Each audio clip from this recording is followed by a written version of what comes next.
Bismillahirrahmanirrahim. Assalamualaikum warahmatullahi wabarakatuh. Kembali bersama saya Sita Anggreni dari Universitas Nusa Mandiri. Kita masuk ke dalam pertemuan 3, yaitu pengenalan modul ERP. Kita flashback pertemuan kedua. Pertemuan kedua kemarin kita udah bahas procurement, kemudian sales, finance, dan inventory. Kemudian sekarang kita akan masuk ke modul production, CRM, and human resource. Kita masuk ke dalam produksi dan operasi. Di sini hal utamanya adalah perencanaan yang akurat, ya, dari bahan sales order yang diterima untuk standar costing. Nah, kita lihat bahan materialnya apa. Karena dia bahasnya produksi, perencanaan sales, inventory, sales, dan operasi, mintanya seperti apa produksinya, kemudian kita buat schedule detail, langsung memproduksi barang, kemudian MRP-nya melakukan pembelian. Kegunaan modulnya itu mengatur jadwal produksi, pastinya cepat ya, jadi ada pengiriman order penjualan, rencana penjualan, dan ketersediaan materialnya. Kemudian meningkatkan pengendalian penggunaan material work ordernya efisien dari setiap kegiatan produksi. Oke, ini karakteristik modul produksinya. Ada fasilitas-fasilitas banyak ya, standar, bill of material, prakalkulasi, work order produksi, hasil jadi, retur penerimaan, dan koreksi work in process. Siklusnya seperti ini. Produk dan jasa ya. Produknya apa? Lakukan penawaran, siapkan dokumen kontrak, analisa kelayakan, kemudian analisis pemasaran, hingga rancangan produk, bikin BOM, kelayakan produksi, kemudian pembuatan produk, efektivitas produk, diuji produknya, dikirimkan, ditagih, pembayaran, dan layanan pernah jual. Oke, ini dokumen output input yang dihasilkan dari produksi. Misalkan ada laporan biaya standar, laporan profit, penerimaan hasil jadi, varians bahan baku, pembebanan direct labor. Ini yang mengejarkan ya. Labor itu berarti buruhnya ya. Ada sampai FOH per work produksinya, misalkan lembur atau tidaknya. Kemudian ada efisiensi mesin. Banyak sekali ya laporan dihasilkan hingga waste produksi, summary cost, outstanding, WIP, summary WIP, sampai BOM variance. Oke, kita masuk dalam CRM. CRM apa? CRM strategi, kebutuhan perilaku pelanggan, dan relasi yang kuat dengan pelanggan. Jadi CRM itu memanjakan pelanggan ya pastinya ya. Pendekatan, dia mempengaruhi tingkah laku pelanggan. Jadi kita tahu pelanggan pengen apa, seperti apa, kita bisa komunikasi hingga memberikan pelanggan layanan-layanan yang terbaik. Nah, jadi kalau di sini karena kita tahu mana nih pelanggan yang istilahnya kita mau kasih pelanggan yang golden, misalkan yang silver ataupun yang masih baru ya, diamond kayak dan sebagainya. Ada istilahnya grouping dari tipe-tipe pelanggan. Di sini nanti pelanggan bisa dapat informasi status ordernya, kontak personnya, fungsi sales yang dia sudah membeli ya. Pokoknya hubungan baik dengan pelanggan. CRM berarti menyediakan informasi tentang penjualannya, pelayanannya, pemasarannya. Ya, untuk pelanggan. Banyak sekali manfaat CRM-nya. Pastinya untuk meningkatkan pelayanan, senternya lebih efisien, sederhana pemasarannya, pelanggan baru untuk menarik pelanggan yang calon-calon yang baru ya, detail pelanggan dengan baik, produk apa yang dibutuhkan pelanggan, kapan pembeli akan pelanggan akan membeli, kemudian kita tahu karakteristik pelanggan. Jadi di sini kita bisa identifikasi kayak tadi saya ya, pakai level diamond kah, gold, silver, dan sebagainya. Produk apa yang akan dibeli, hubungan yang baik dengan pelanggan bisa dalam rentang waktu tertentu. Kemudian biayanya rendah bisa. Jadi misalkan pelanggan yang gold itu bisa kita rekomendasikan kepada calon pelanggan barunya. Tidak perlu banyak pelanggan untuk memelihara proses bisnis. Kemudian perluasan segmentasinya, karena kita sudah tahu karakteristik pelanggannya, bisa ada target penjualannya lebih luas. Jumlah pelanggannya juga bisa lebih besar ya kalau misalkan ada segmentasinya. Kemudian pelanggannya jadi loyal dan pelayanannya lebih meningkat. Kemudian nanti ada evaluasi pembeliannya dari pelanggannya, kemudian fokus produknya dari pelanggan.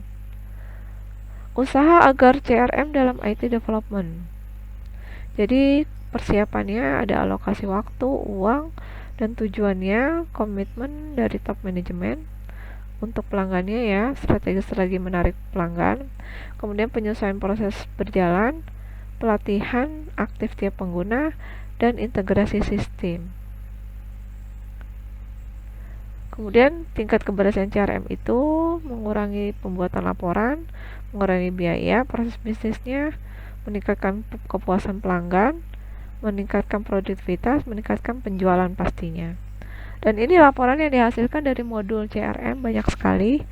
Di antaranya adalah laporan customer interaksi, customer sales service, activity tracking, laporan salesnya, supportnya, dan sales qualification. Oke, yang terakhir kita masuk human resource atau sumber daya manusia. Di sini, human resource bisa meliputi rekrut, penempatan, evaluasi, pengembangan gitu ya, hingga pengembangan itu bisa seperti naik pangkat, penggajiannya, kesejahteraannya seperti apa. Jadi tujuan dari human resource ini adalah efektif efisien dalam mengelola sumber daya manusianya.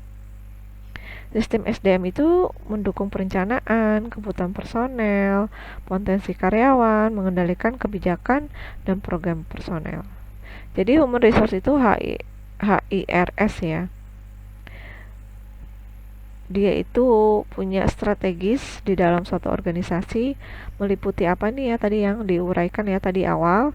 Makanya di sini akan dijelaskan secara perekrutan, pemberian pekerjaan sesuai dengan jobnya ya, penempatan kerja, penilaian kerja, analisis manfaat karyawannya, pelatihan, training, pengembangan karyawan, kesehatan, keselamatan, keamanan.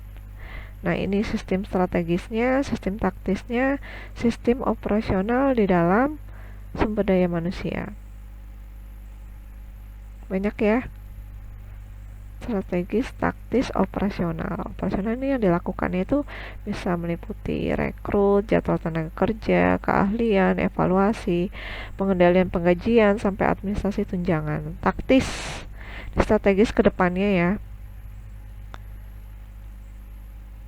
Taktis itu kita lihat analisis biasa tenaga kerja, turnover, efektivitas pelatihan, karir, kontrak, tunjangan. Ini taktis. Itu jadi di antara taktis adalah pelaksanaan antara operasional dan strategis yang ada. Oke, faktor-faktor dalam penilaian sumber daya bisa meliputi kompetensi, komitmen, keserasian, dan efektivitas biaya. Laporan yang dihasilkan SDM pun banyak. Di sini ada laporan employee, scheduling, jadi yang ngelamar siapa aja, training, develop employee, penggajian, benefit, bonus, overtime, job desk, struktur organisasi. Oke, sebelum kita masuk yang terakhir, saya akan melihatkan kembali ya ke Odoo. Di Odoo ini saya ambil yang namanya human resource. Human resource itu banyak. Sini ada recruitment, ini ada employee. Ini employee itu pelamar-pelamarnya ya, tapi saya lagi fokus ke recruitment. Recruitment ini saya mau buka lowongan istilahnya, lowongan HRD. Di sini ada 2 aplikasi, yang satu baru apply, yang satu sudah saya rekrut. Kita cek. Ini yang baru apply itu si Bir. Kemudian kita bisa ke kanan. Ini yang sudah saya kontrak sign. Ya, jadi ini ada kontrak sign ya. Ini yaitu si Panda. Si Panda ini udah saya first interview, second interview, kontrak proposal, sampai dia kontrak sign-nya. Kontrak sign-nya ada notifnya ya seperti apa. Nah, ini emailnya ya. Emailnya itu Ini misalkan saya pembuat ini memberikan email kepada si Panda. Panda ini emailnya adalah ini. Kita cek di sini, dia akan melakukan yang namanya notification by email, sukses confirm-nya HRD. Jadi dia benar-benar real time ya, dari aplikasi yang dilihat sampai tanda tangan kontraknya. Ini ada refuse, penolakan jika kita pengen membatalkan dia menjadi karyawan. Tapi di sini kita udah fokus dia adalah dipekerjakan. Ya, application hired. Diterima ya berarti ya. Sehingga ada sampai kontrak sign.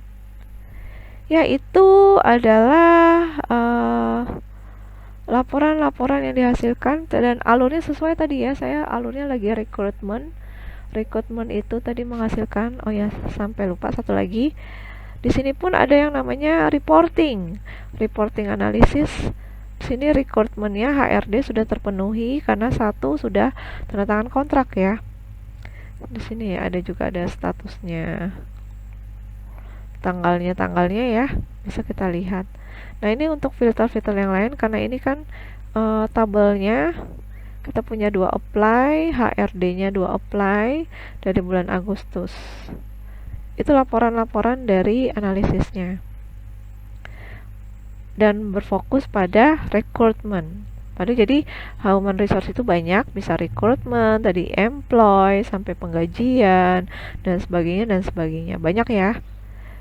Itu hasil dari human resource, sumber daya manusia. Oke, itu saja yang saya sampaikan untuk pertemuan 3. Terima kasih. Assalamualaikum warahmatullahi wabarakatuh.